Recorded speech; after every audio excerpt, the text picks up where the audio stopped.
ili kuhakikisha vijana wapata nafasi ya kushiriki katika kujenga mustakabali mwema wa taifa letu.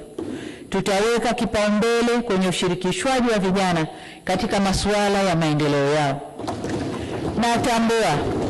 Natambua kumekuwa na majukwaa mengi ya kuwafikia vijana, ila bado shughuli zao zinafifishwa na masuala ya kisiasa na majukwaa hayo kupoteza malengo na mvuto kwa vijana.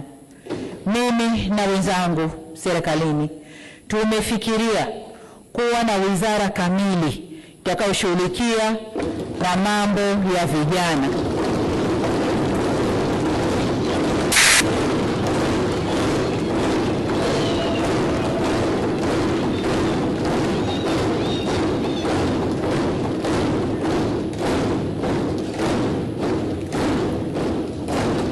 Asante sana Mheshimiwa wabunge. Tumeamua kuwa na wizara kamili badala ya kuwa na idara ndani ya wizara yenye mambo mengi. Vile vile ninafikiria kuwa na washauri wa masuala ya vijana ndani ya ofisi ya Rais.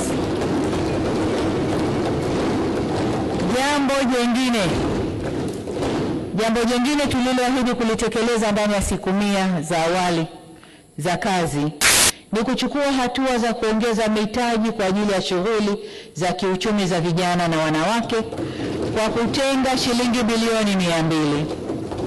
Serikali inaendelea kuangalia njia nzuri ya kuimarisha mfuko huo kwa lengo la kuongeza ufanisi kwa walengwa. Aidha, kwa kushirikiana na sekta binafsi, tutaanzisha madirisha ya uwekezaji kwa vijana, yani Youth Investment Windows.